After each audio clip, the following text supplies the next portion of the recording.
comienzan a aparecer algunas cosas que son difíciles de manejar, y es si de lo que estamos describiendo allí no es o es la enfermedad terminal en sí, o es una persona con una enfermedad terminal en sí, ¿sí? Porque esas son dos categorías distintas. Una categoría distinta es hablar de enfermedad terminal, es decir, una condición clínica que cumple con estas categorías, y otra cosa es hablar de un paciente que tiene una enfermedad terminal, ¿sí? ¿Cuál es esa situación de paciente en términos de enfermedad terminal? Entonces, cuando nosotros tratamos de hacer definiciones de esto, nos enfrentamos a estas disonancias. Y es, yo podría categorizar, por ejemplo, si nosotros decimos tenemos un cáncer de mama estadio 4, ¿sí? ¿Sí? Si ese es un cáncer de mama estadio 4, yo considero que es un paciente que ya no tiene buena respuesta a diferentes quimioterapéuticos o radioterapia o nada de estas cosas, ¿sí? No hay un tratamiento específico, o los tratamientos específicos generalmente ya no van a producir ningún efecto. Y entonces la pregunta es si este cáncer de mama yo lo puedo categorizar como una enfermedad terminal, ¿sí? Como condición clínica, yo lo podría categorizar como enfermedad terminal. La pregunta es si el paciente se encuentra en situación de enfermedad terminal, o se encuentra en un estadio de enfermedad terminal, ¿sí? Por ejemplo, un paciente con este tipo de cáncer puede perfectamente emocionalmente estar, pues claramente es difícil, pero son pacientes que pueden llegar a tener, por ejemplo, no tener tantos síntomas ni ser tan cambiantes sus síntomas, ¿sí? Puede que el impacto emocional, dependiendo de la percepción de la enfermedad que tenga el paciente, puede no ser mayor, ¿sí? Y este establecimiento de esto, como lo vamos a ver más adelante, es muy difícil de poder plantearlo. Entonces, aquí comenzamos a ver que hay unas dificultades en términos de decir esto es una enfermedad terminal o esto es un paciente que se encuentra que se encuentra terminal. ¿Listo? Entonces, aquí hay una problemática que nosotros vemos acá, y es que estas definiciones que estamos planteando nosotros acá, que le damos esas categorías que acabamos de hacer, usualmente son definiciones unilaterales, aunque sean funcionales, que intenten ser funcionales y en algunos puntos descriptivas. Estos son desde la perspectiva médica, ¿sí? Entonces, desde la perspectiva médica yo lo puedo llamar enfermedad terminal, pero si nosotros lo vemos solo desde la perspectiva médica, estamos dejando de lado cuáles son las precisiones o cuáles son las emociones, cuáles son la manera en la que el paciente está percibiendo su condición clínica, ¿sí? Y entonces, en ese sentido, ya no estaríamos hablando, si nosotros tuviéramos en cuenta eso, ya no estaríamos hablando de enfermedad terminal como algo que es externo al paciente, que simplemente le está afectando su vida, sino si incluimos al paciente para reconocer esto, entonces tendríamos que hablar de paciente que es o que tiene una enfermedad terminal, ¿sí? Y entonces esto amplía el marco de las posibilidades de concepto o definición de enfermedad terminal. ¿Listo? Entonces, generalmente la enfermedad, esos intentos para definir esto usualmente son unilaterales y vienen de la perspectiva médica. La pregunta es cómo nuestros pacientes se perciben de esa forma. ¿Listo? Entonces, las definiciones también varían, por ejemplo, o también tienen, las definiciones van a variar dependiendo de digámoslo así, de las percepciones que tienen las personas, ¿sí? Y de la interpretación de la definición que haya en la sociedad sobre el final de la vida, ¿sí? Sobre la enfermedad terminal. Por ejemplo, si nosotros vemos acá, si nosotros vemos en Países Bajos, ¿sí? donde hay una gran cantidad podríamos ponerlo de esta manera, recursos para cuidado paliativo y para pacientes con enfermedad terminal. La enfermedad terminal simplemente se categoriza como una expectativa concreta de muerte. Es cuando el paciente en sí mismo tiene una expectativa de que va a fallecer, ¿sí? sin tener en cuenta unos criterios funcionales médicos. Como hay una gran aceptación sobre estos tópicos, entonces la enfermedad terminal es una postura un poco más subjetiva donde el paciente puede definir su expectativa de muerte. Bueno, evidentemente eso no solo lo hace el paciente, sino también lo hace él, lo hace con ayuda del médico, ¿sí? O, por ejemplo, tenemos otras posturas, como por ejemplo en Oregon, por ejemplo, donde el suicidio asistido es legal, ¿sí?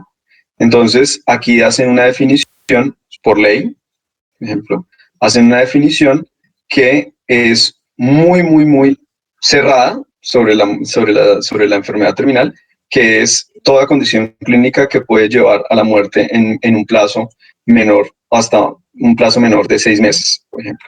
Entonces, cualquier condición clínica que yo la ponga acá, pues esa persona puede recurrir a un suicidio asistido. Entonces, de una u otra manera, dependiendo de las características sociales, fíjense, de las características individuales y de las características médicas, se pueden dar diferentes definiciones de enfermedad terminal. ¿Listo? Fíjense en acá, si nosotros vemos acá, entonces, si nosotros lo vemos desde el punto de vista médico, ¿sí? Desde el punto de vista médico, entonces nosotros diríamos, una enfermedad terminal es esto, es cuando no hay una cura o cuando no hay posibilidad de encontrar cura. Y, por ejemplo, aquí lo que nosotros encontramos es que hay otras definiciones, por ejemplo, las de Hanover, esto es de aseguradoras. Las aseguradoras definen enfermedad terminal como la posibilidad de muerte en los próximos 12 meses. ¿Sí? Esa es otra percepción o es otra visión médica, pero desde la visión de las aseguradoras. Es decir, que a una aseguradora, si una aseguradora identifica que un paciente tiene una enfermedad terminal, pues eso puede hacer que se incrementen los costos del aseguramiento o pueden llevar a no asegurar a una persona. Entonces, fíjense que la manera en la que ellos definen esto a través de una definición médica también, ¿sí? De una u otra manera establece un límite de 12 meses y esto trae un montón de preguntas y es, si yo defino hasta 12 meses, pues ahí caben un montón de enfermedades o de condiciones clínicas y eso le garantiza no perder dinero a una aseguradora, ¿sí? Entonces, esas son otros tipos de definiciones apoyados en criterios médicos. ¿Listo? Sin embargo, hay otras definiciones, por ejemplo, que son muy fuertes, ¿sí? Como por ejemplo esta que es enfermedad terminal, es cualquier enfermedad que afecte o que comprometa la vida, así sea solo un día, ¿sí? O sea, que acorte la vida, así sea un solo día. Esto es lo que nosotros podríamos definir como enfermedad terminal. Y esta es una definición de este famoso médico, que es Jack Kevorkian, ¿sí? No sé si ustedes alguna vez lo han escuchado, lo llamaron en algún tiempo, es un médico de Michigan, fue un médico de Michigan, que le llamaban el doctor muerte, ¿sí? El doctor Kevorkian fue un profesional de la medicina que hizo 130 eutanasias y suicidios asistidos, ¿sí? En su vida, en un país donde la muerte asistida no es legal. Eso fue lo que llevó a que aproximadamente que en el 2010, si no estoy mal, el doctor Kevorkian fuera condenado a la cárcel, ¿sí? Perdón, en el 2001, fue condenado a cárcel, ¿sí? Y la percepción de cómo él veía la muerte, pues es muy diferente.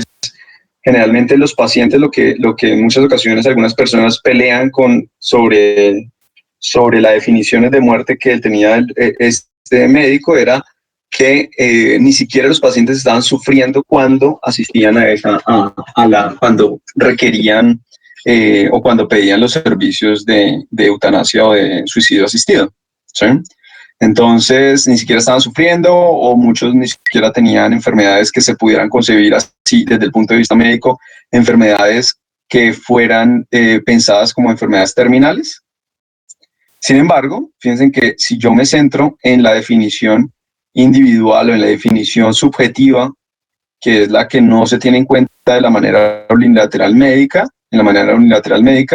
pues el doctor Kevorkian de una u otra manera pues tenía algunas justificaciones, y es si una persona considera que no quería seguir su vida, pues él lo que hacía era aplicarle estas prácticas de eutanasia o de suicidio asistido, ¿sí?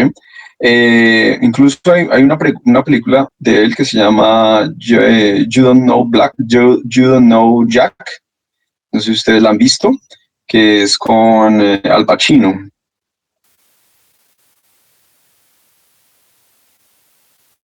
No entiendo, Juan, ¿cómo así? Que hay, que hay presos en otros países que se les coloca pena de 2 a 3 cadenas perpetuas. No entiendo la pregunta. Es que pues, doctor, yo he escuchado que, digamos, en otros países hay presos donde les decían está condenado a 2 o 3 cadenas perpetuas. Yo no Sí. sé, no me acuerdo que yo leí o escuché que decía que colocaban 2 o 3 cadenas perpetuas porque, digamos, había unos presos que utilizaban métodos donde, digamos, hacía que se parara el corazón y pues ahí supuestamente morían por un instante. Entonces ahí ya cumplirían una cadena perpetua. Entonces que muchos salían libres. Pues no sé, lo escuché, no me acuerdo si fue que lo leí. Entonces porque se supone que perpetua se cumple cuando muere.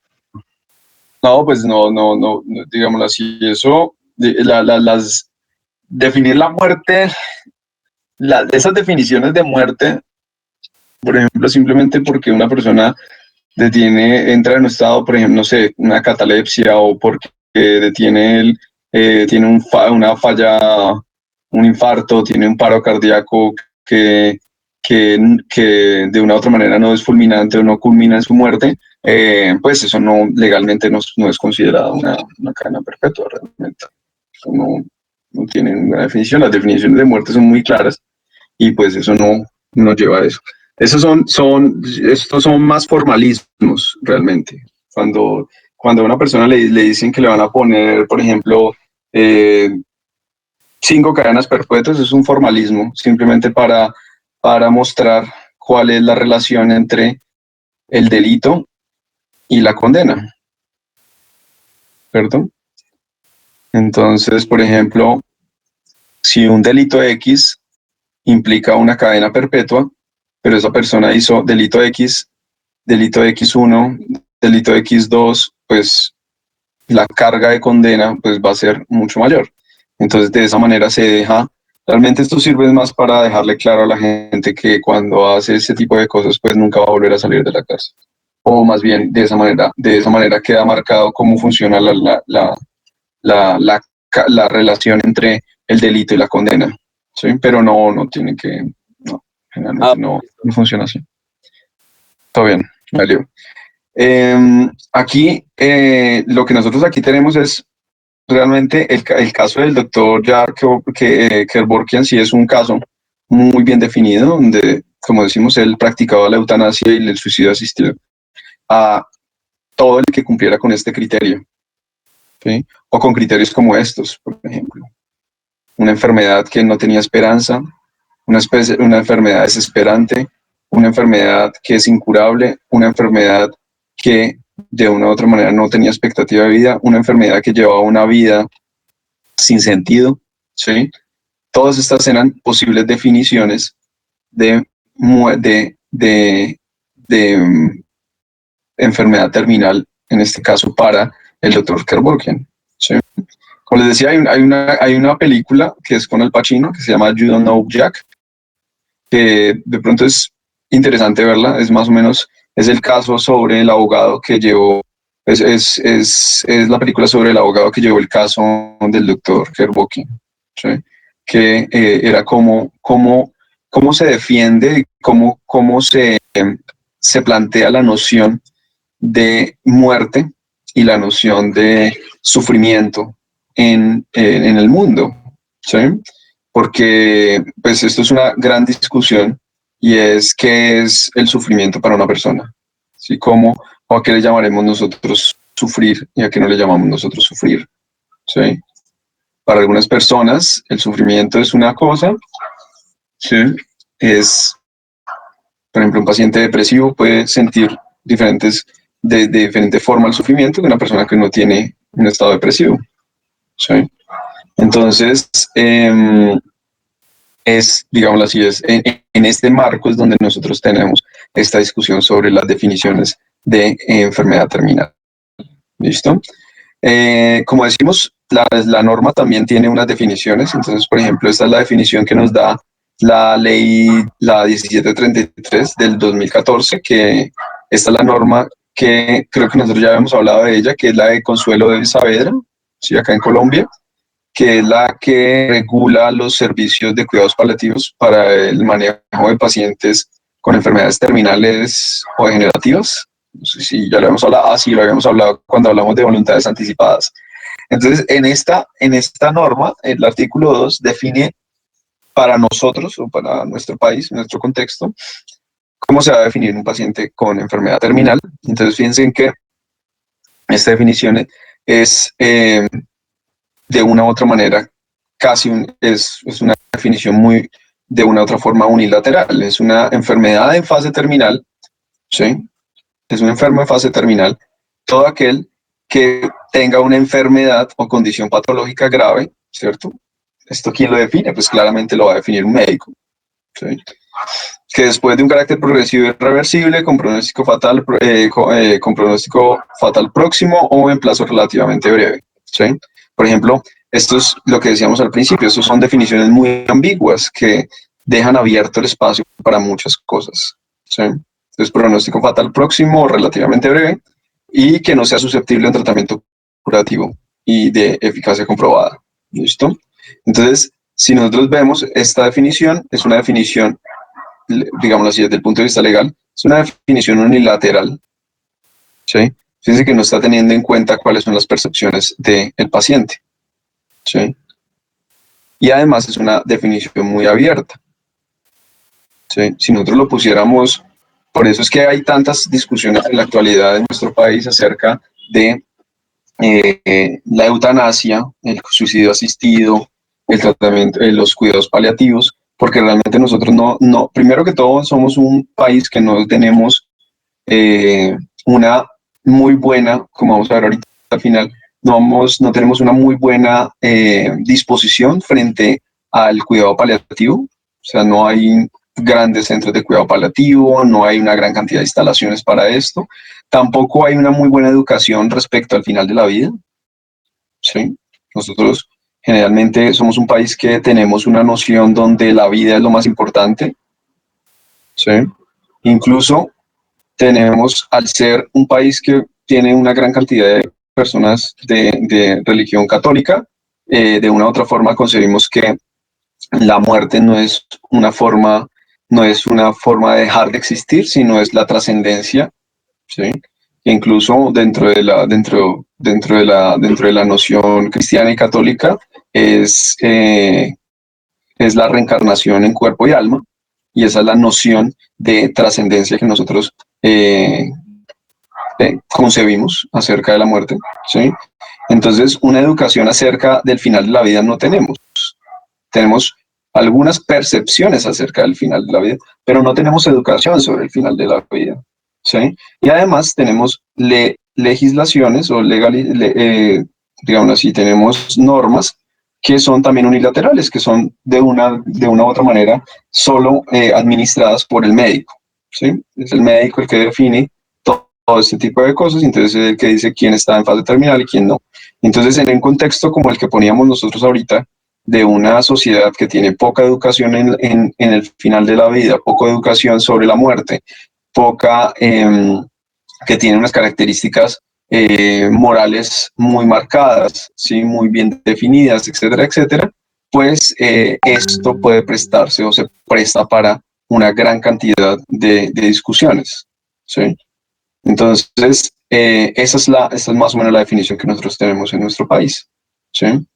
Sin embargo, si nosotros nos ponemos a ampliar el rango o nos ponemos a ampliar este asunto de la enfermedad terminal, realmente existe una serie de matices que se comienzan a ver allí, ¿sí?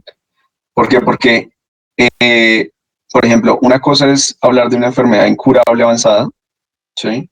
Otra cosa es hablar de una enfermedad que nosotros pudiéramos decir una enfermedad terminal como tal o un estado terminal, y otra cosa es hablar de una situación agónica o de un estado de agonía, ¿sí? Entonces, por ejemplo, una persona puede tener una enfermedad incurable avanzada, pero no estar en un estado terminal o no estar en situación de agonía, ¿sí?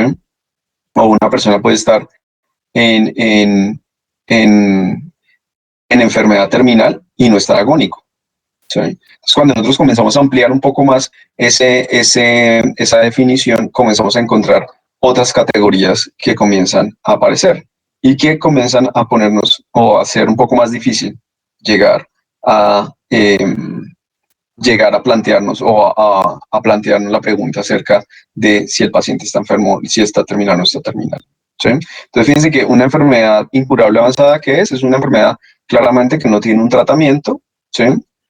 Que tiene un curso progresivo, tiene un curso progresivo gradual y tiene una que va a llevar a la muerte del paciente, pero pues no es una muerte inminente, sino es una muerte a mediano plazo, ¿sí?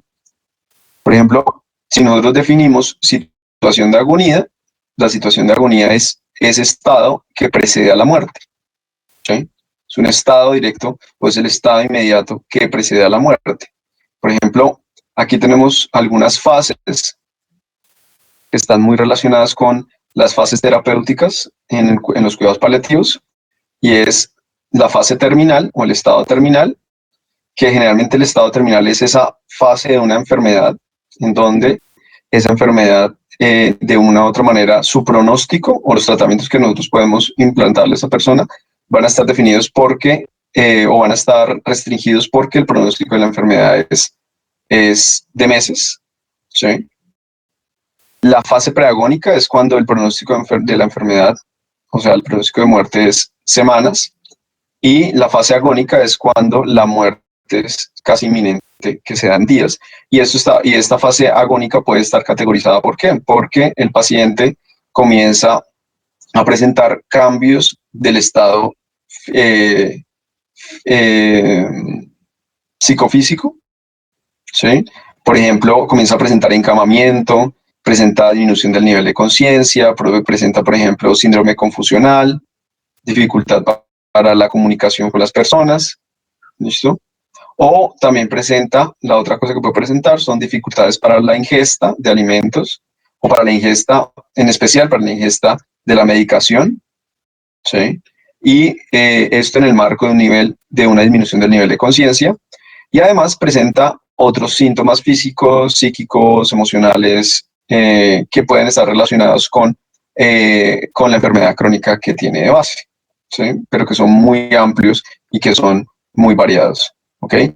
Entonces, estas son, si nosotros estamos frente a una definición o frente a una enfermedad terminal, generalmente nosotros podemos encontrar que existen estas fases e incluso dependiendo de estas fases también se pueden plantear o se pueden hacer las tomas de decisiones, ¿sí? Dependiendo de estas fases, cambian o varían la toma de decisión que nosotros tenemos frente a nuestros pacientes. ¿Listo? Por ejemplo, aquí tenemos un anuncio que hizo en un punto el boletín de la Federación Mundial de Sociedades de Derecho a Morir, y es cuestionando el asunto del tiempo, ¿sí? Y es que cuando nosotros le ponemos tiempo, cuando nosotros decimos es que el final de la vida está limitado por una condición clínica que puede llevar al paciente a morir en menos de 6 meses, esto es algo que es sumamente difícil de definir. Esto no es tan fácil, ¿sí?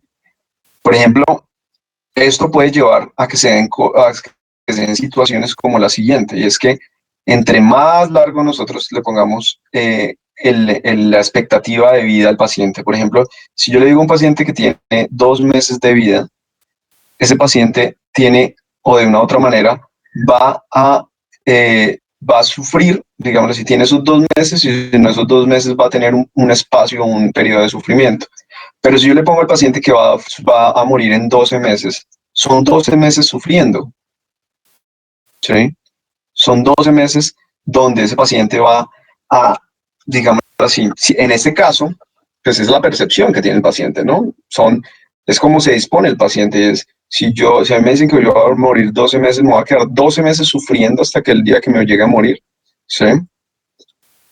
Entonces, entre más larga sea la esperanza de vida que nosotros le pongamos al paciente, mayor va a ser el sufrimiento que ese paciente va a tener, ¿sí?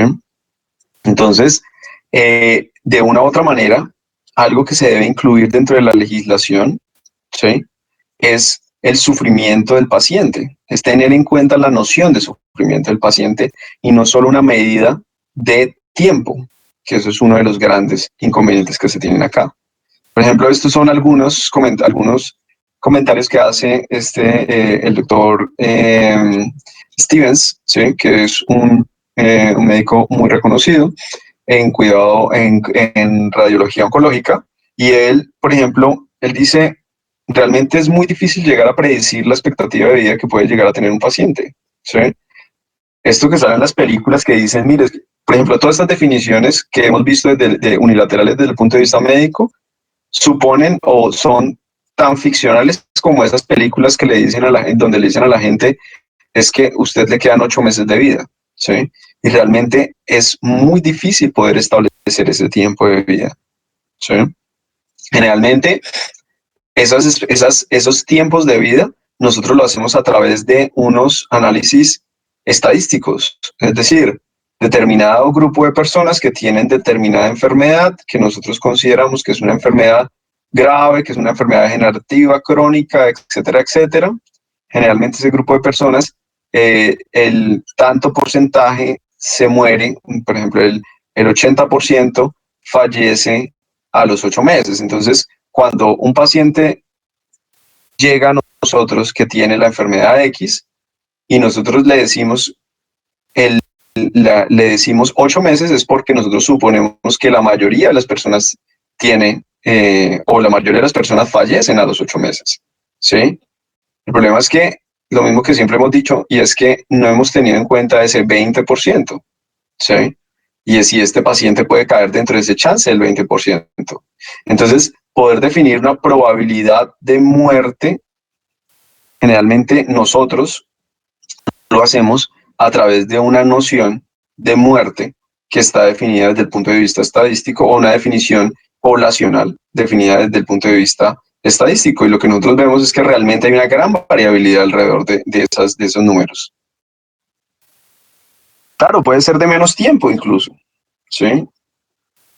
Puede ser de mucho menos, sino que ponerle uno ese número o esos números es algo muy complicado. Entonces, por eso, nosotros basar la definición de muerte, de enfermedad terminal, a un estado o un periodo de tiempo, a una condición clínica donde ese periodo, donde nosotros establecemos un periodo de tiempo y que durante ese periodo de tiempo la persona va a estar en un estado terminal o va a estar en una fase terminal, es muy difícil de poder definirlo, es sumamente complicado poder llegar a decirlo, poder llegar a afirmarlo, ¿sí?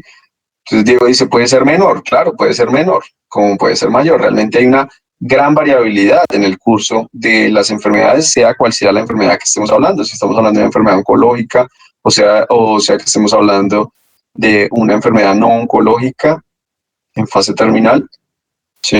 No, es muy, muy complicado uno poder llegar a decir eso. Por ejemplo, hay un famoso paleontólogo que es muy reconocido, que es Stephen Jay Gould, ¿sí? Stephen Jay Gould a los 42 años le diagnosticaron un mesotelioma abdominal, ¿sí? Y cuando le diagnosticaron, le dijeron que tenía más o menos 8 meses de vida, ¿sí? Debido a que la mediana de mortalidad, ¿sí? La mediana de mortalidad de los pacientes con mesotelioma abdominal era de 8 meses. Entonces, por eso le dijeron que tenía 8 meses. Entonces, Stephen Jay Gould, que es un muy buen escritor, es muy buen escritor en evolución, él escribió este artículo que se llama The Median is in the Message, y él lo que decía allí es que es más importante ver la varianza en estos casos, cuando nos enfrentamos a esto, que ver la media o la mediana. ¿Sí? Cuando nosotros vamos a establecer los pronósticos de la enfermedad, es mucho mejor ver la varianza. ¿Sí? ¿Por qué? Porque él lo que dice es que las medidas de tendencia central, ¿sí? Como la media o la mediana o la moda, bueno, la moda en este caso no, sino la media y la mediana, de una u otra manera son estados ideales. ¿Sí? Sin embargo, esos son, al ser estados ideales, no reflejan la realidad. ¿Sí? Entonces, es mejor en estos casos ver qué tanto varían. Por ejemplo, si yo tengo esto, es mejor ver la varianza, qué tanta varianza tienen los, los resultados o los estudios que muestran este tipo de cosas, como la expectativa de vida de una persona. Y de esa manera, ese dato le puede garantizar a uno, pues, eh, reconocer si realmente puedo esperar mi muerto dentro de 8 meses. ¿Sí? Porque, por ejemplo, si yo tengo acá, si la mediana es, no sé, 8 meses, ¿sí? Pero la varianza es muy pequeña, pues yo sí puedo decir, oiga, sí, realmente 8 meses es el número más indicado para esto. Además, la mediana es una medida, ¿no? De tendencia central muy fuerte, ¿no? Pero si la varianza es supremamente grande, pues yo no me puedo fiar de estos 8 meses. ¿Sí? Y pues eso le pasó a Stephen Jay Gould. Él falleció a los 62 años, 20 años después del diagnóstico de su mesotelioma abdominal. ¿Sí? Entonces, poder establecer hacer ese tipo de mediciones son cosas que son muy difíciles para poder definirlo. Sin embargo, lo que sí de una u otra forma nosotros podemos establecer es más o menos cuál va a ser el comportamiento de la enfermedad. ¿Sí? De qué manera se va a comenzar a comportar esa enfermedad eh, a través del tiempo. Entonces ya hay algunos estudios que han mostrado que han hecho que han categorizado diferentes enfermedades que se pueden considerar que pueden llevar a estados terminales, ¿sí? Y lo que han hecho es hacer un seguimiento para poder evaluar cómo se va a hacer, cómo evoluciona esa enfermedad, ¿sí? A partir de una serie de variables que son variables funcionales y variables de dependencia y pues finalmente la variable final que es la muerte en el tiempo, ¿sí? Entonces, este tipo de cosas sí la podemos esclarecer. Permítame un segundo, voy a traer el cargador del computador.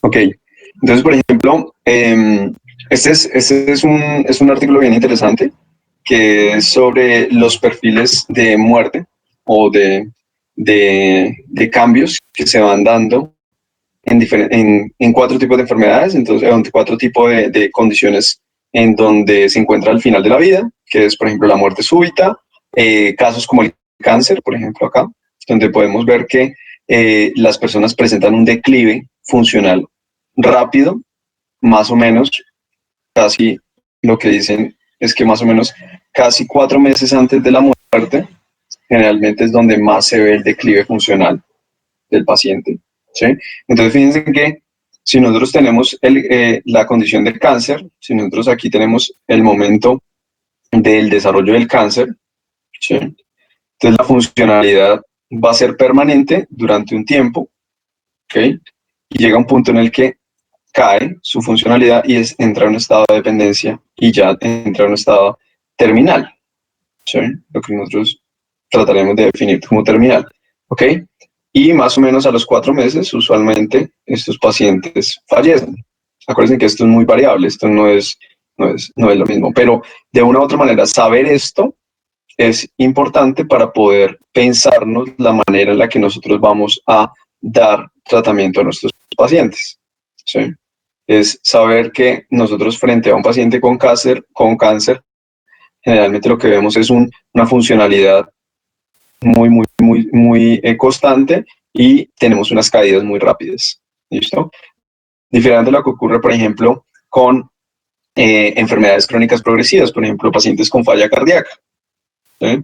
Donde lo que nosotros tenemos es que el paciente usualmente va a comenzar a ver la funcionalidad declina y va a tener periodos de caída de funcionalidad, por ejemplo, pacientes con EPOC, ¿sí? Pacientes con falla cardíaca, como decíamos ahorita.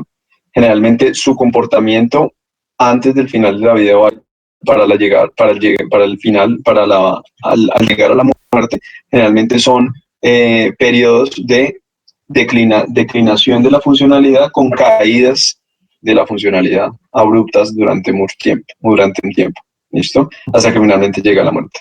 Y generalmente son pacientes que su condición los lleva a generar estados de dependencia muy rápido, ¿sí?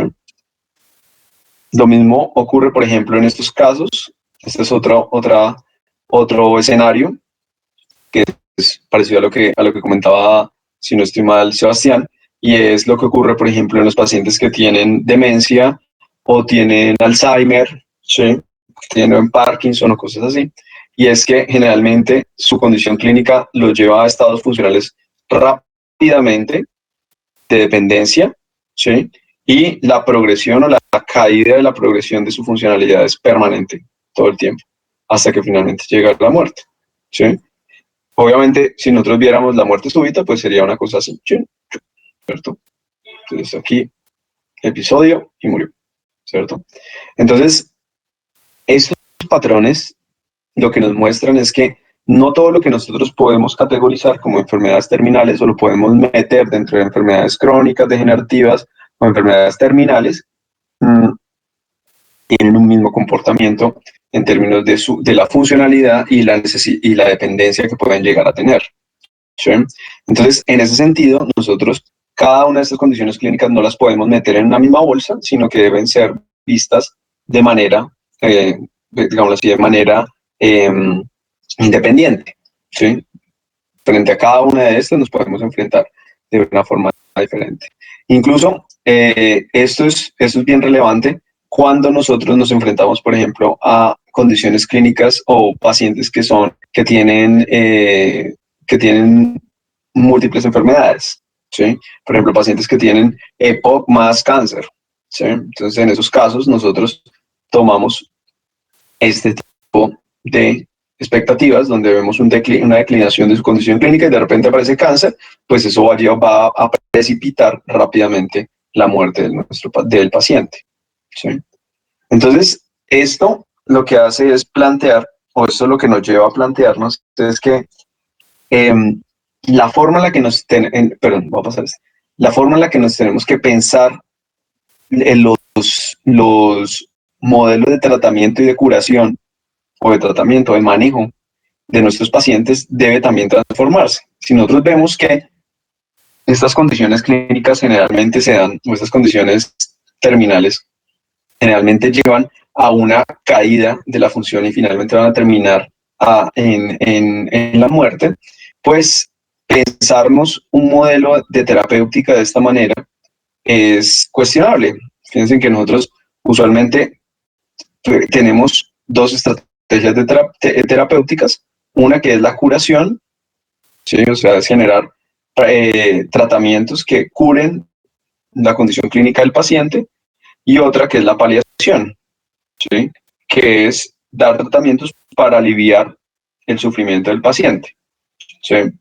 Entonces, ese es el modelo común tradicional de la medicina, y es que generalmente generalmente estamos dándole tratamientos para curar al paciente todo el tiempo, Y cuando vemos que ya llega a su condición terminal, entonces comenzamos a darle tratamiento paliativo y finalmente el paciente fallece y entonces comienza el duelo. ¿Sí? Entonces, hay unos planteamientos que dicen, bueno, esto cuando nos enfrentamos a condiciones como las que acabamos de hablar, pacientes oncológicos, pacientes con enfermedades crónicas degenerativas, pacientes con enfermedades que generan fragilidad o condición o demencia o como la enfermedad de Alzheimer y el Parkinson, generalmente lo que deberíamos plantearnos es como lo que tenemos nosotros es una declinación, fíjense, lo que tenemos es principalmente es como una caída funcional, lo mismo en este, aunque acá es más abrupta, ¿sí?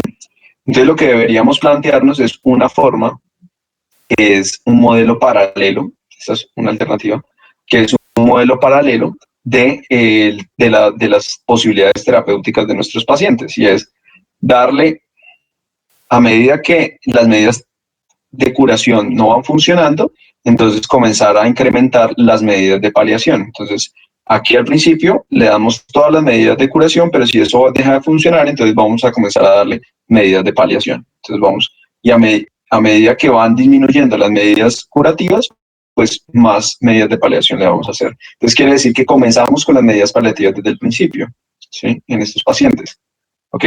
Luego alcanza el estadio de muerte y luego alcanza el estadio luego entramos a la fase de duelo, ¿no?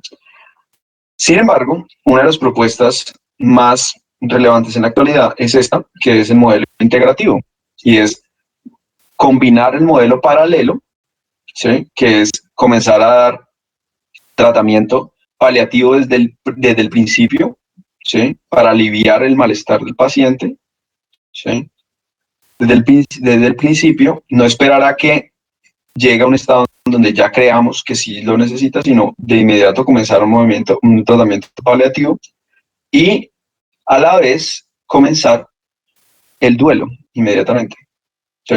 Como nosotros ya conocemos ese comportamiento de la condición clínica, sabemos que independiente como no sabemos y tampoco sabemos el tiempo preciso en que el paciente va a fallecer, entonces lo que podemos hacer es comenzar a hacer el duelo desde el principio, ¿sí? Evidentemente no le vamos a decir de una vez a las personas que las personas se van a morir o que su familiar se va a morir, sino comenzar a ir preparando el terreno para que este duelo no sea tan abrupto, esta caída no sea tan abrupta, ¿sí?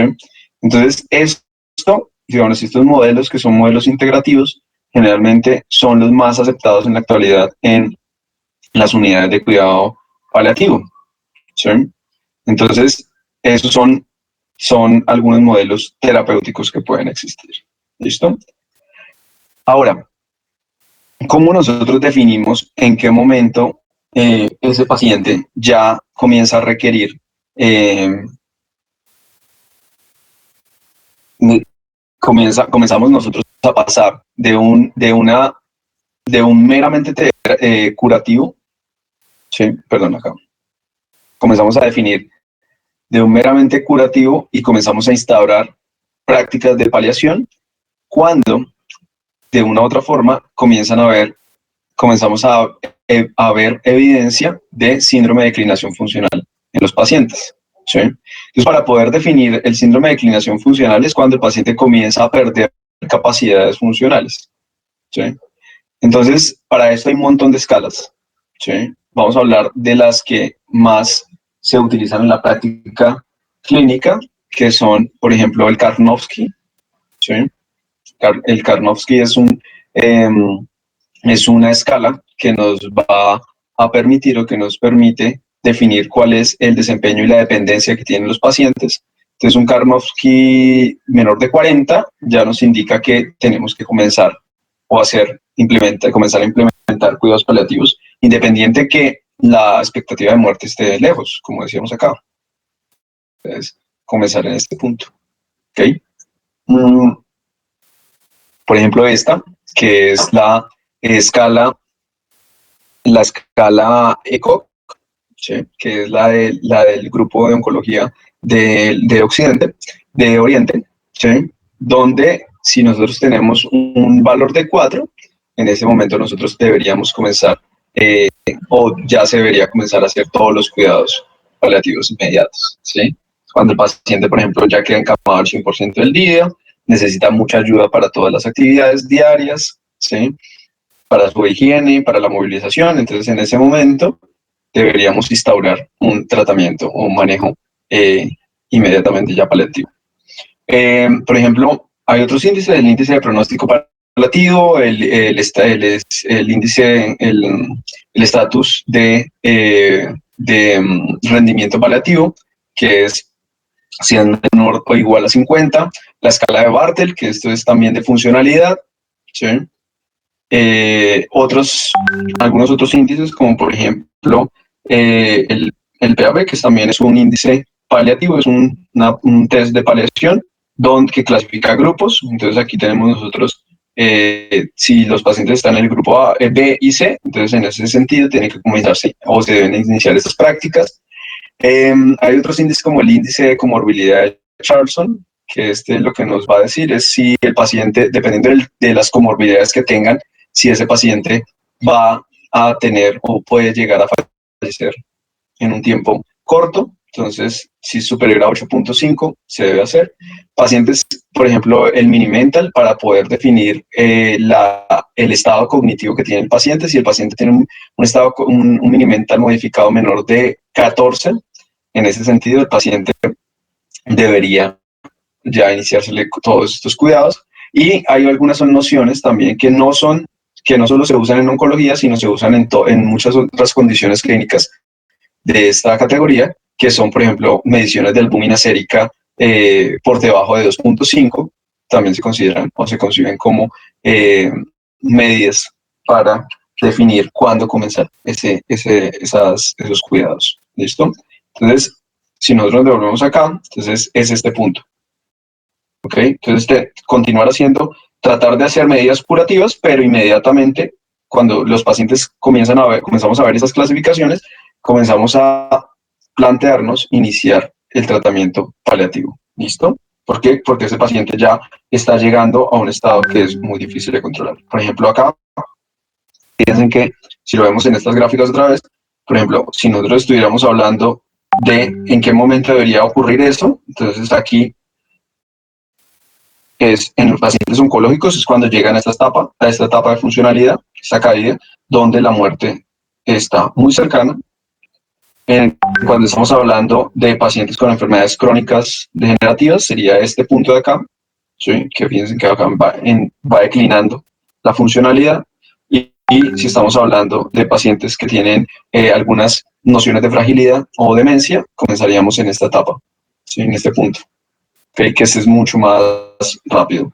¿Okay? Por ejemplo, un paciente que tiene Alzheimer, comenzaremos en una etapa muy temprana a aplicarle o a comenzar a implementar cuidados paliativos, ¿sí? Cuando cumpla con todas estas categorías. ¿Okay?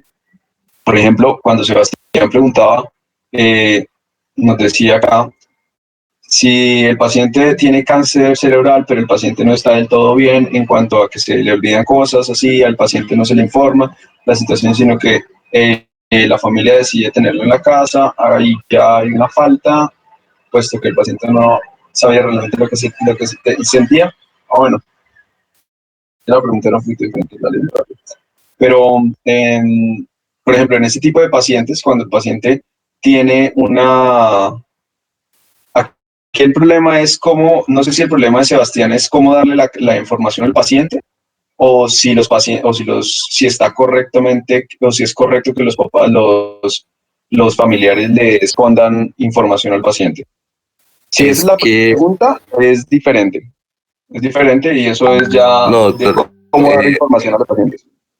No, hablo, digamos, de que al paciente no se le da a entender realmente lo que entiende. O sea, que el médico, ¿sí? O sea, el radiólogo, le dice a los familiares, por así decirlo, a los hijos, en este caso, que a uno se le dice lo que tiene, y pues los hijos deciden llevarlo a la casa, ¿sí? Pero con el pensamiento de que él simplemente pues él tuvo un golpe antes y que él simplemente tiene un hematoma y ya, pero lo que realmente se le descubrió es que tiene un cáncer, ¿sí? Ok. Pero no entiendo ahí dónde está el problema. Entonces es básicamente eso, o sea, simplemente no le dicen realmente lo que tiene, sino que el problema, O sea, a el lo que yo problema me es que refiero es se que le la esconde familia, o sea, en información al este caso los paciente. hijos, ¿sí? No le quieren, exacto, sí, sí, por así Ah, ok. decirlo. Bueno, Y ya es sí, un asunto es diferente. Es que estábamos hablando era de qué hacíamos con un paciente que no era consciente de su enfermedad. Eso era otra cosa, otra pregunta diferente. Bueno, esta parte de si deberíamos esconderle información al paciente o no deberíamos esconder la información al paciente, nosotros vamos a ver una sesión que es sobre cómo dar malas noticias y ¿cómo se llaman? Los protocolos que existen en la actualidad para dar malas noticias en un entorno médico. Entonces, yo creo que podríamos hablar un poquito más de este tipo de asuntos en esa sesión, ¿sí? Para no dar tantas vueltas aquí, ¿sí? ¿Vale? ¿Listo? Me acuerdo y si quieren lo planteamos en esa sesión, ¿ok? Para no dar tantas de vueltas. acuerdo. Vale. Vale, sí, es que es un tío. Vale. Bueno, si es un tío, si quiere lo podemos hablar ahorita fuera de la clase. ¿Listo? Ah, listo, listo. Es una cosa un poquito personal, ¿no? Entonces ya lo hablaremos diferente, fuera de la clase. Listo. Ok. Entonces, si nosotros, por ejemplo, si nosotros vamos a ver diferentes patologías para poder establecer esos estados terminales, por ejemplo, para cada patología incluso hay escalas. Fíjense acá, esta es una de las escalas que tienen que existen de estadios terminales en pacientes con EPOC, ¿sí? Entonces, si ustedes se fijan, hay una serie de criterios para poder definir si los pacientes van a fallecer entre 6 a 12 meses, ¿sí? Entonces, por ejemplo, un volumen expiratorio forzado en el primer segundo menor, menor del 30%, una escasa actividad física, consumo, cuando consumen muchos recursos, la afectación del estado general, las situaciones personales del paciente, si tiene otras comorbilidades, si además tiene depresión, si está solo, etcétera, etcétera.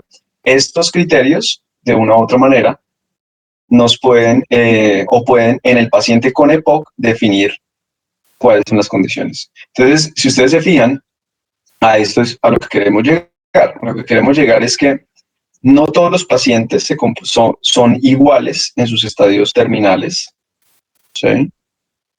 No todos son así, aunque hay patrones de comportamiento, pero además por condición clínica también hay unos criterios que pueden permitir o que lo pueden definir. Entonces, todas estas medidas hay que tenerlas en cuenta, ¿sí? Por ejemplo, en el caso que pensé que era el caso que nos planteaba Sebastián, era un paciente con Alzheimer que realmente no conoce o no tiene conocimiento de su condición clínica, o un paciente con demencia que no tiene conocimiento de su condición clínica, pues la manera en la que nosotros deberíamos en esos momentos actuar es aplicando estas medidas, por ejemplo, algunas de estas medidas, para definir en qué momento lo que tenemos que hacer es iniciarle el tratamiento, evidentemente con la ayuda de los familiares, con la ayuda si hay voluntades anticipadas del paciente, pues con la ayuda de las voluntades anticipadas del paciente. ¿Listo? Ok. Este es otro método. Este es un método es un método mucho más dirigido a lo que se conoce como el estado de caquexia del paciente, ¿sí? Y entonces esto lo que hace es lo que hace es unas mediciones biológicas, y al hacer estas mediciones biológicas, que pueden ser, por ejemplo, índice de masa corporal, grados de noción de inflamación, ¿sí? O, digamos así, rendimiento físico del paciente, anorexia, ¿sí? Y algunos quali, por ejemplo, algunas escalas de funcionalidad. Entonces, esto nos da un score, que es este famoso score casco, que ese score nos puede definir cuáles son las expectativas de cuáles son la funcionalidad del paciente y a la luz de eso poder definir hasta qué punto puede llegar el paciente. Por ejemplo, aquí tenemos un caso muy cortico. Es un paciente que tiene una de 84 años, que tiene desde hace 10 años tiene historia de demencia. Por ejemplo, ya no puede caminar, ya no se puede manejar por sí mismo, tiene incontinencia, ¿sí? Digamos, solo se comunica con sí y no, no reacciona a los comandos simples, ¿sí? No tiene ninguna dificultad para deglutir en este momento, ¿sí? Y entonces la pregunta es si este paciente, como nosotros lo tenemos acá, se puede considerar un paciente que sea un paciente terminal, ¿sí? Entonces, de una u otra forma, para poder definir eso, entonces lo que tenemos que hacer es comenzar a aplicar todas estas medidas. En estos casos, cuando nosotros tenemos pacientes con demencia, también debemos tener en cuenta, o también tenemos que tener en cuenta que si es una demencia por Alzheimer, pues tenemos que tener en cuenta las etapas de la demencia por Alzheimer, ¿sí? Entonces, generalmente cuando el paciente ingresa en un estado de etapa 5, se considera que ya es un paciente terminal y ese paciente tiene que ser manejado a través de una serie de cuidados paliativos. ¿Listo? Entonces, eso es en esos casos de esos pacientes. Por ejemplo, ¿a qué se le llaman estas etapas avanzadas en los pacientes con Alzheimer? Se le conoce una etapa avanzada del paciente con Alzheimer a la pérdida de todas las habilidades de comunicación, la inhabilidad para reconocer a las personas, a los seres amados, ¿sí? La pérdida de la ambulación, de la movilización, la incontinencia, ¿sí?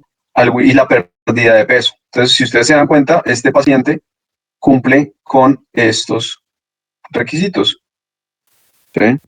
La única forma de comunicación es sí y no, pero no tiene otras formas de comunicación y el resto los cumple. Entonces está en un estado severo, por lo tanto está en un estado avanzado de la enfermedad y se puede considerar una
con todos los criterios de estadio avanzado de demencia, ¿sí?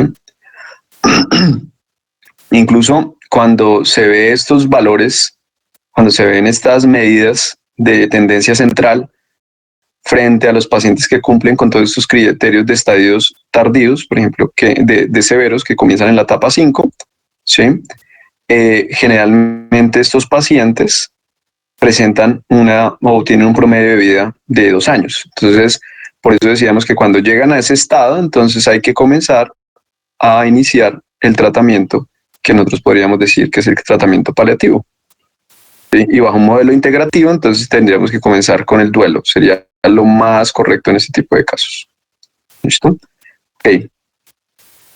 Entonces, en muchas ocasiones, como la definición de enfermedad terminal también incluye estas nociones, la noción de incurabilidad e intratabilidad, ¿sí? Las dos son diferentes, son cosas distintas. Incurable es que la condición clínica pues no tenga como tal una cura y pues incurable pueden ser muchas cosas. Por ejemplo, nosotros podríamos decir que la hipertensión arterial es incurable, ¿cierto? La diabetes mellitus tipo 2 es incurable, ¿sí? Porque no hay una manera de curar esto, pero son tratables, ¿no? ¿Ok? En cambio, cuando estamos hablando, por ejemplo, de un paciente con un cáncer terminal, que podríamos poner más bien un cáncer en estadio 4, ¿sí? Pues es un paciente que tiene una condición clínica que es incurable, pero es intratable. Entonces, esta es otra noción que nos sirve para poder definir, para poder llegar a definir lo que nosotros podríamos llamar un estadio terminal. ¿Listo? Entonces, piensen que entonces nosotros nos enfrentamos a esa definición o nos enfrentamos a diferentes aspectos para poder llegar a decir que algo es terminal o no es terminal. ¿Sí? A través de todas estas escalas podemos definir dependencia, podemos definir funcionalidad, podemos definir todas estas cosas, pero además tenemos que agregarle la categoría de manejo, si es curable o no es curable, si la condición clínica es progresiva o no es progresiva, si es avanzada o no es avanzada, si es intratable o no es intratable, etcétera, etcétera. ¿Listo? Entonces ese rango en donde quedamos en toda la mitad, eso es lo que llamaríamos nosotros una enfermedad terminal, o eso es lo que nosotros podríamos llamar de una u otra manera una enfermedad terminal.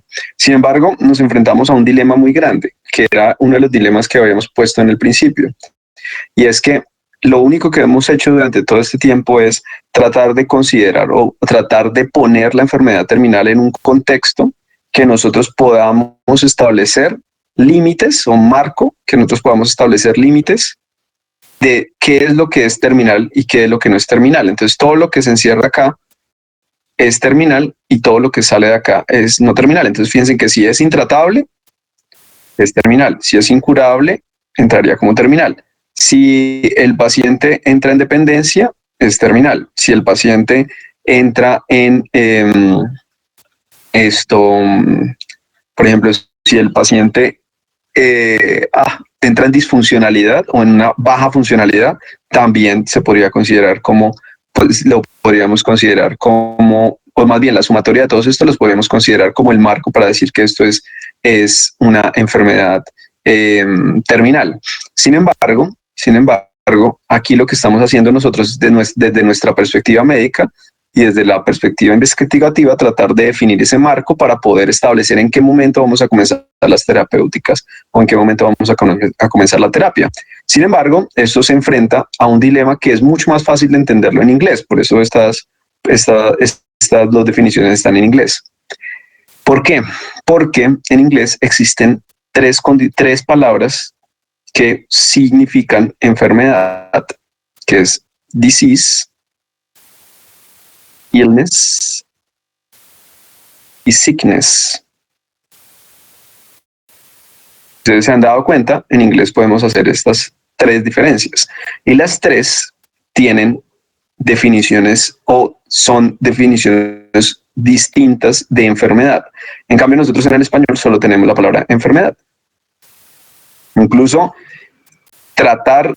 hacer la definición de enfermedad en inglés es muy complicado porque depende del contexto en el que yo hablo de cada una de estas. ¿Sí? Entonces, por ejemplo, nosotros definimos enfermedad, ¿sí?, o lo que llamaríamos disease en inglés, a todas las condiciones que son patológicas, es decir, que tienen una noción patológica, ¿sí?, o es una normalidad, o es una condición que nosotros podríamos definir desde una perspectiva médica.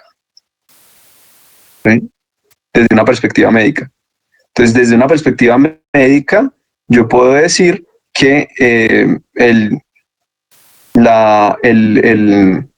no sé, una hepatitis es una condición que se caracteriza por un cambio en el hígado, etcétera, etcétera. Eso que nosotros categorizamos, describimos de esa manera y funcionalmente, eso sería lo que en inglés podríamos llamar disease. ¿Sí? Cuando nos referimos a una condición clínica desde la postura médica de una disfunción patológica o una alteración patológica. Diferente a lo que sería el concepto de illness. ¿Sí? El concepto de illness tiene una percepción muy diferente. Perdón, yo me voy a adelantar acá. Bueno, pongámosla acá. La percepción illness illness, de una u otra manera, se va a referir a una percepción individual, ¿sí?, de esto que nosotros llamamos disease, o lo que llamaremos sickness. Incluso sickness es un poquito más complicado, porque sickness es una percepción social en inglés, ¿sí?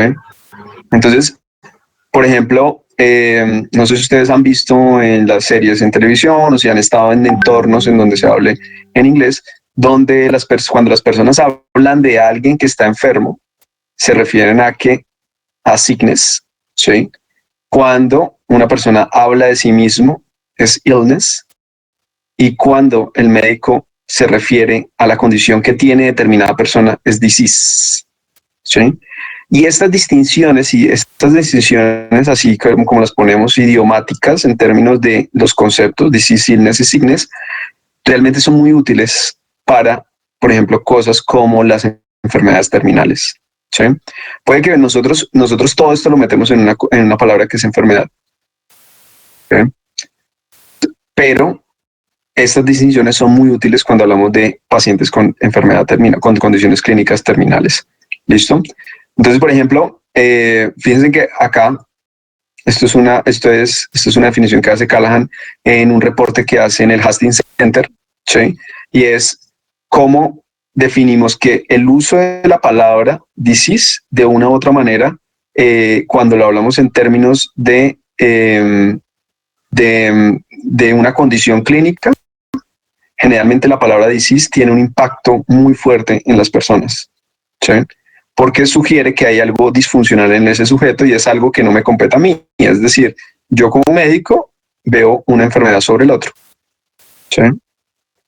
Entonces, esa noción es muy, muy compleja. En cambio, cuando nosotros hablamos de illness, ¿sí?, que es la noción subjetiva, esto lo que hace es, esa definición o ese uso de esa palabra, lo que hace es incluir al paciente dentro de la definición. Fíjense que la palabra disease lo que hace es excluye al paciente de la definición.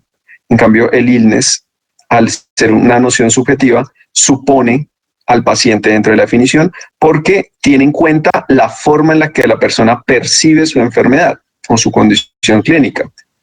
¿Listo?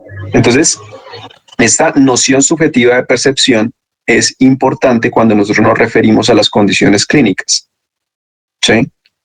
Entonces, digámoslo así, en inglés es muy, muy, muy, muy, muy útil, que es algo que es muy difícil de establecer en el español. Por ejemplo, nosotros tendemos a decirle a toda enfermedad. Y fíjense que la palabra enfermedad tiene un poder muy grande, tiene un esfuerzo muy grande, porque la palabra enfermedad de una u otra manera implica diferencia, anormalidad, ¿cierto? Entonces, por ejemplo, no sé si ustedes se han dado cuenta que en muchas ocasiones yo tiendo a referirme a condición clínica. Porque una condición clínica, de una u otra manera, es algo que en el imaginario de las personas es menos es menos impactante que enfermedad. ¿Sí? Y en especial en enfermedades que de una u otra forma van a ser permanentes. ¿Ok? Entonces, ese uso del lenguaje es supremamente importante en esto y en las enfermedades terminales también, porque es cuando nos referimos a terminal illness, es la inclusión de la noción subjetiva del paciente dentro de la condición de enfermedad. Y eso era lo que decíamos, sickness es la percepción social. ¿Sí? Sickness es la percepción social que tiene de un individuo, del estatus de un individuo. Entonces, esto sí es un poquito más social, es cómo las personas ven al individuo que está enfermo, más no a la enfermedad, no a ese órgano disfuncional, sino cómo las personas se refieren frente a un sujeto que tiene una condición clínica. De eso sí es muy difícil poder establecerlo en el idioma español, ¿sí? Sin embargo, nosotros aquí hay algunas analogías que se han hecho acerca de esto, ¿sí? Y es sobre, por ejemplo, sobre estos conceptos. Entonces, si nosotros vemos una forma de traducir illness es el padecimiento, ¿sí? No es la mejor, pero es una forma, padecimiento. ¿ok? Y dependiendo de cómo nosotros nos refiramos a enfermedad o padecimiento, de una u otra manera también se disponen o también están dispuestas las otras perspectivas que hay en términos de salud. Por ejemplo, las perspectivas físicas en términos de salud, cuando yo me refiero a enfermedad o a condición de enfermedad, ¿sí? Generalmente está definida, fíjense que la condición de enfermedad está definida por el equipo de salud, ¿sí? Y esta nosotros la suponemos en términos de morbi y mortalidad. En cambio, por ejemplo, cuando yo hablo de illness, esto lo está definiendo, el padecimiento lo tiene el paciente, ¿sí? El padecimiento es propio, es del paciente. Y en este caso, digámoslo así, la perspectiva física generalmente está dada por qué tanto el paciente siente que puede funcionar, qué tanto dolor percibe, qué tanto malestar percibe, ¿sí? En cambio, enfermedad solo me deja dos posturas que serían morbi y mortalidad, ¿sí? Desde el punto de vista mental, por ejemplo, nosotros lo que vemos cuando hablamos de enfermedad, por ejemplo, esa noción de enfermedad psiquiátrica, supremamente compleja, ¿sí? Porque simplemente se refiere a asuntos como los signos y los síntomas. Es como yo me refiero meramente a los signos y los síntomas de esa condición, ¿sí?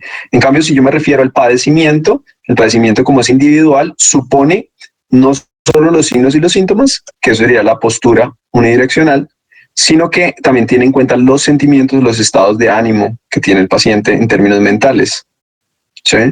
Desde el punto de vista social, por ejemplo, cuando nosotros vemos la enfermedad, generalmente nosotros lo que decimos es, bueno, aquí lo que hay que hacer es ver cuáles son la red en la que está inscrito el paciente, cuáles son los roles que cumple el paciente en esa red, ¿sí? Y cuál es su funcionamiento allí, ¿sí? En cambio, cuando lo vemos en términos del paciente, el paciente lo que está esperando es un soporte social y tratar de satisfacer con las necesidades o los roles que él cumple dentro de ese soporte, dentro de ese grupo social. Y en términos de salud de enfermedad, salud general, la noción de enfermedad supone la severidad de la enfermedad y aquí se supone la percepción de esa enfermedad y cuáles son las necesidades que tiene ese paciente. ¿Listo? Aquí hay otro concepto que es soportar, es el burden, es como el peso que tiene. Y entonces el peso de muchas de esas condiciones pues recae es en la familia, ¿no? Entonces aquí quien percibe o quien tiene la percepción de esta enfermedad que tiene el paciente, de este padecimiento que va a tener el paciente, generalmente es familiar. Entonces cuando nosotros usamos este concepto, de una u otra manera nos referimos más o menos, es como la noción de sickness en inglés, ¿sí? Y es cómo los demás perciben esto y cuál es el impacto en términos de salud de la condición clínica que tiene el paciente. Entonces nosotros podemos tomar este concepto de enfermedad terminal. Cuando nosotros vemos el concepto de enfermedad terminal, la enfermedad terminal debería verse desde estas tres dimensiones, ¿sí? Tanto como un asunto social, como un asunto del paciente y como un asunto médico, biologicista o biológico, ¿sí? Por ejemplo, estas son algunas de, esto es una estructura que sirve o que de una u otra manera plantea las dimensiones que puede tener la percepción de enfermedad de una persona, ¿sí? Entonces fíjense que aquí en este cuadro inicial podríamos poner nosotros la percepción en el pasado física de un paciente, la percepción individual en el pasado del paciente, ¿sí? Aquí podríamos ver en la social, las pautas sociales y familiares, y aquí podríamos ver las pautas culturales. ¿Listo? Entonces, todas estas son las dimensiones que tienen la enfermedad o que tienen las condiciones clínicas. Voy a decir condiciones clínicas y enfermedad de manera intercambiable porque, como decimos en español, no tenemos esas definiciones. Entonces, de una u otra manera, son las dimensiones que pueden tener o las diferentes dimensiones que tienen las enfermedades en los pacientes, que son físicas, psicológicas, relacionales, sociales, espirituales, cuáles son sus percepciones en el pasado, en el presente, en el futuro inmediato, en el futuro lejano, y cuáles son las diferentes pautas que podemos tener en las que se pueden instaurar esas percepciones, ¿ok? Entonces, de esa misma manera, la enfermedad terminal debería ser vista, no solo ser vista como un asunto meramente biológico, ¿sí? Como un asunto meramente biológico, sino inscribir todas esas alternativas para poder garantizar al paciente la mejor calidad de vida, ¿sí? Entonces, si nosotros vemos la calidad de vida va cambiando o tiene factores que van cambiando a lo largo del tiempo. Entonces, por ejemplo, en el nacimiento la calidad de vida está definida por algunos factores psicológicos, factores psicológicos que permiten hacerse cargo, ¿sí? Y el bienestar físico. Luego vienen los factores orgánicos, el bienestar emocional, y luego en la ancianidad la exigencia son factores sociales, principalmente, factores de soporte social y de bienestar social.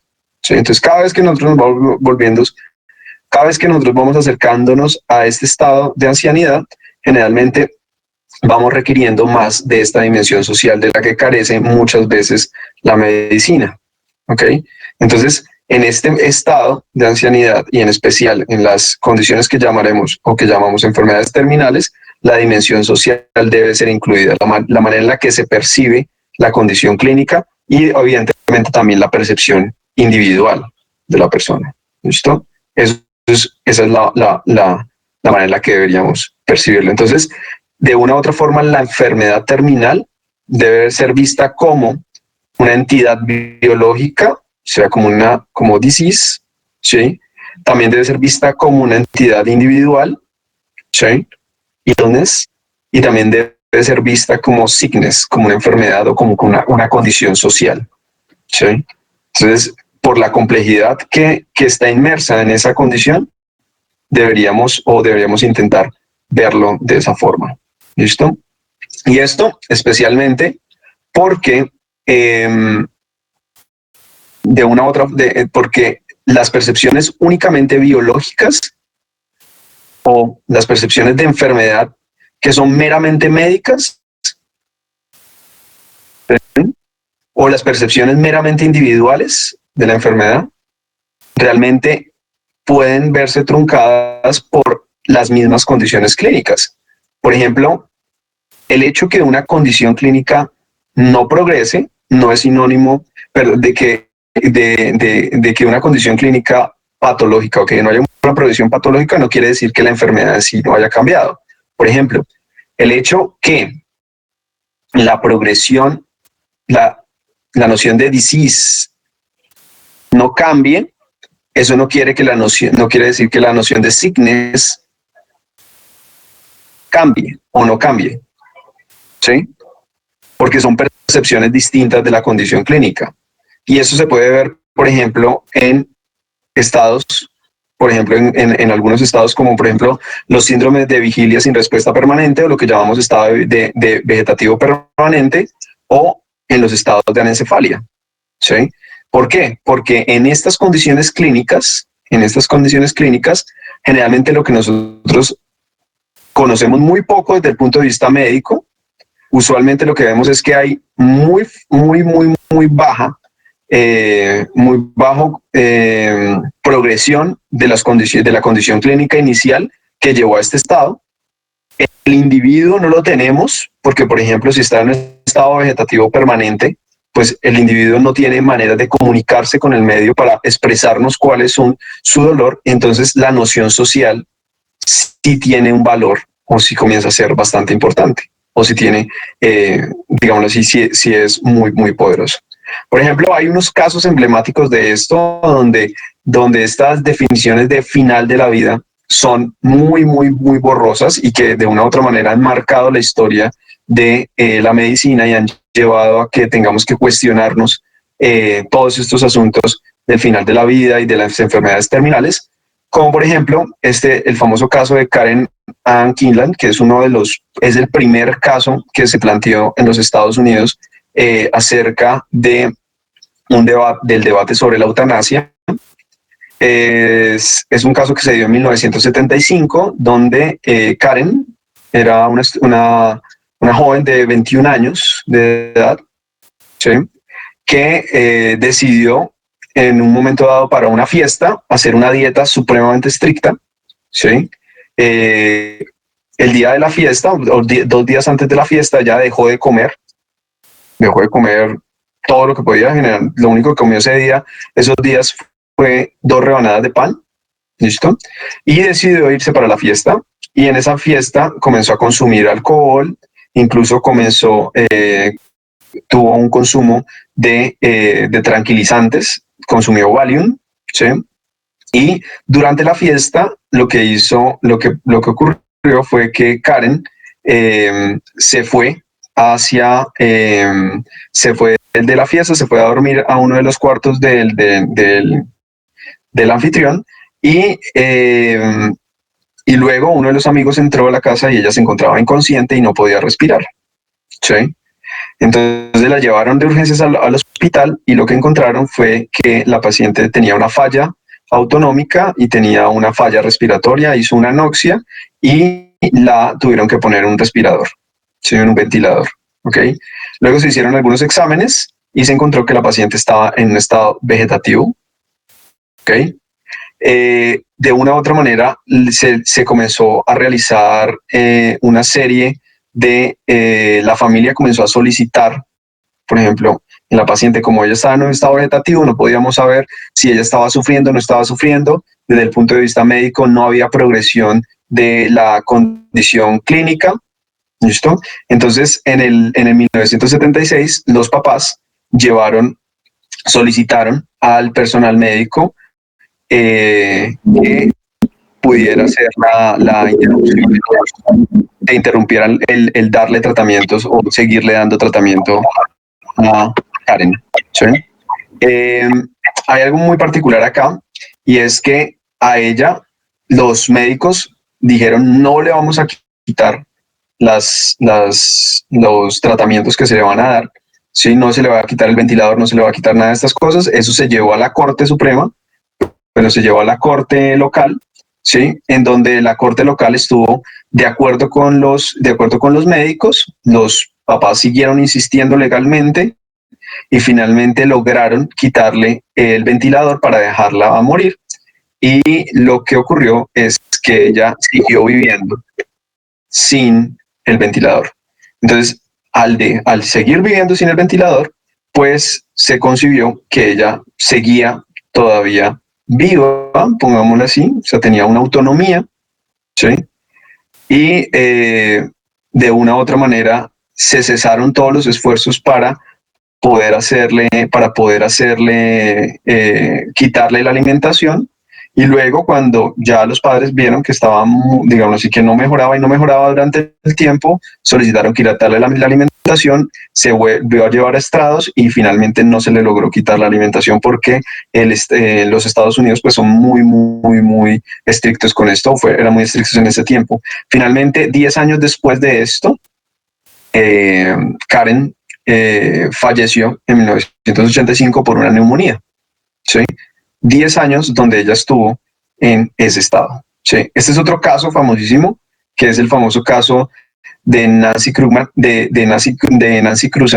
¿sí? Bueno, el caso de Karen fue el caso en el que se comenzaron a crear los comités de ética. Por este caso fue que comenzaron a crearse los comités de ética. El caso de Nancy Cruzan es un caso también muy reconocido. Comenzó en 1983, cuando Nancy sufrió un accidente de tránsito, ¿sí? Cuando llegaron los paramédicos, la encontraron evidentemente con un trauma craneoencefálico severo, no respiraba, le iniciaron resucitación, encontraron que hizo un estado de hipoxia y quedó en un estado vegetativo permanente, ¿sí?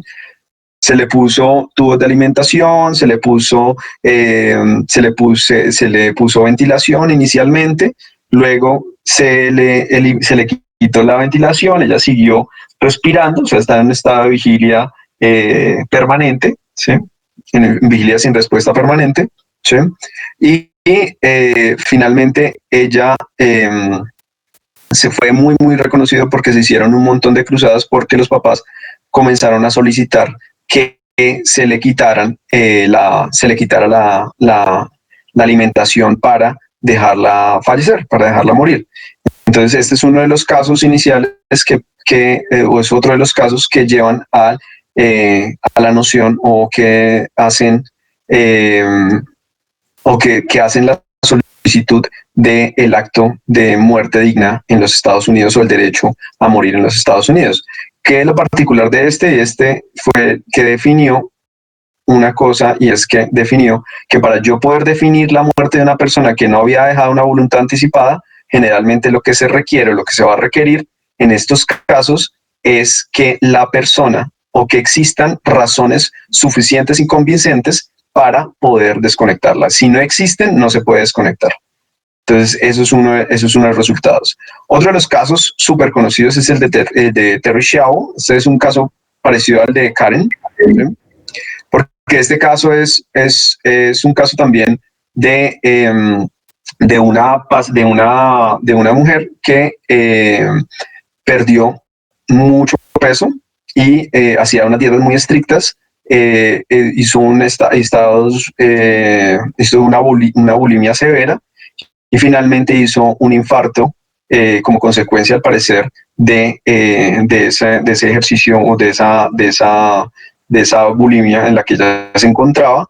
La paciente requirió ventilador, traqueostomía, bueno, tuvieron que reanimarla, todas estas cosas, entró en un estado de coma, la tuvieron que conectar a un ventilador, le hicieron traqueostomía, le hicieron gastrostomía, le hicieron absolutamente todo este tipo de cosas, y ella comenzó a presentar unos reflejos, ¿sí? O sea, era una persona que estaba, como decíamos, en un estado de vigilia sin respuesta permanente, pero luego lo que comenzaron a ver los neurólogos es que ella comenzaba a hacer unos movimientos con los ojos y unos movimientos con la cabeza que parecían como respuestas que ella hacía a los estímulos externos. Entonces, el esposo de él, digámoslo así, armado con algunos análisis que habían hecho algunos médicos, que decían que esto eran meros reflejos y que eso no era que ella estuviera consciente, decidió solicitar que se le desconectara la alimentación. A ella le desconectaron el ventilador, luego solicitó que se le quitara la alimentación. Sin embargo, los papás, evidentemente, como vieron que existían esos posibles reflejos, dijeron, no, ella todavía tiene respuesta, entonces se entablaron toda una guerra entre el esposo, se entabló una guerra mediática entre el esposo y los papás para ver si le quitaban la alimentación o no le quitaban la alimentación. Entonces, esto se llevó esto alcanzó a llegar a la Corte Suprema, incluso el presidente Bush estuvo involucrado en la toma de la decisión de si quitaban la alimentación o no le quitaban la alimentación, y finalmente a Terry Schiavo se le quitó la alimentación y falleció, y esto pues obviamente generó una gran cantidad de controversias en los Estados Unidos, ¿sí? Lo mismo ocurre con el caso de Luana Englaro. Este caso sí es un poquito más reciente, pues no es más reciente, es del 92. ¿Qué es lo particular de este caso? Que este caso, lo llamativo de este caso es que ella, Luana, también estuvo en un estado vegetativo permanente y falleció a los 15 años después de entrar en el estado vegetativo, ¿sí? Por ejemplo, Terry Schiavo falleció más o menos también más o menos como a los 10, 12 años. Nancy fue a los 8 años, Karen fue a los 10 años. Entonces, este es uno de los más prolongados de todos los casos, y además con solicitud de instaurarle medidas digamos así, de eutanasia, o instaurarle medidas de suicidio asistido, ¿sí? En este caso no es suicidio asistido, en este caso son eutanasias. Entonces, estos casitos, ¿sí?, que son casos límites, ¿sí? Por ejemplo, en estos casos donde nosotros no tenemos, fíjense que acá no tenemos una gran cantidad de desconocimiento médico para poder saber si realmente el paciente está en un estado terminal, y tenemos una gran cantidad de desconocimiento para saber desde el punto de vista individual si el paciente está sufriendo. Entonces, ¿qué es lo que entra a funcionar acá? Lo social, ¿sí? Y es cómo nosotros percibimos a nuestro paciente. Fíjense que esto es la manera, o lo que definió esto no fueron ni el individuo ni los médicos, aunque los médicos estuvieron involucrados, sino que fue de una u otra manera un tercero. el tercero que ve la percepción de la enfermedad. Entonces, si nosotros nos fijamos, la enfermedad terminal no la podemos ver de una sola forma. Tenemos que tenerla en cuenta en su extensión, en su profundidad. Hay un montón de preguntas alrededor de esto y de la manera en la que nosotros nos dispongamos a entender la enfermedad terminal, de esa manera podemos plantear alternativas de tratamiento a nuestros pacientes. ¿Sí? Porque si nosotros lo hacemos de una manera meramente médica, ¿sí?, podemos dejar de lado un montón de condiciones clínicas que pueden impactar y no solo eso, sino que pueden también llevar a que se tomen decisiones que no sean las mejores o las más adecuadas, que tomen decisiones nuestros pacientes que no sean las mejores para ellos. ¿Sí? Entonces, esto es fundamental. Esto es fundamental para poder entender, para poder hablar de enfermedad terminal. Y ahí es donde los cuidados paliativos son fundamentales, ¿sí? Porque los cuidados paliativos, su intención es multidimensional, multidisciplinar. Es tratar de ver la enfermedad desde lo social, desde lo individual y desde lo médico, ¿sí? Y ahí es donde los cuidados paliativos de una u otra manera es un instrumento moral y ético, ¿sí? Entonces,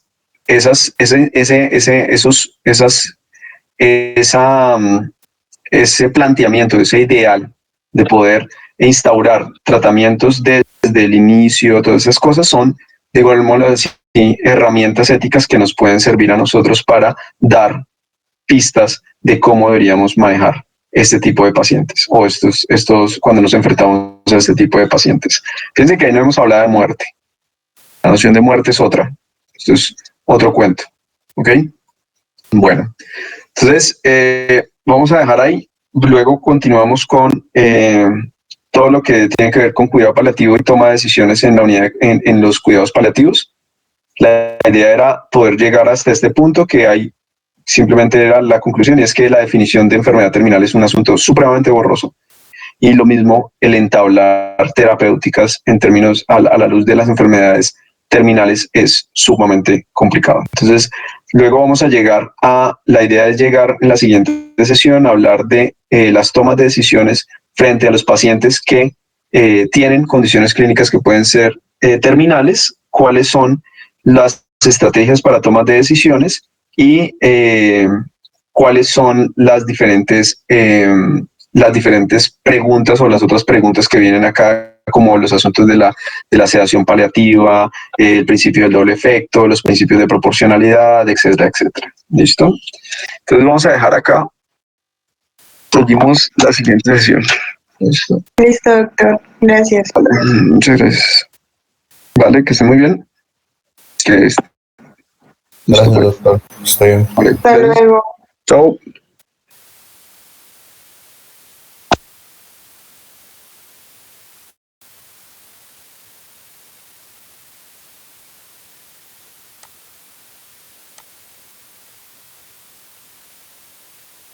Hasta luego.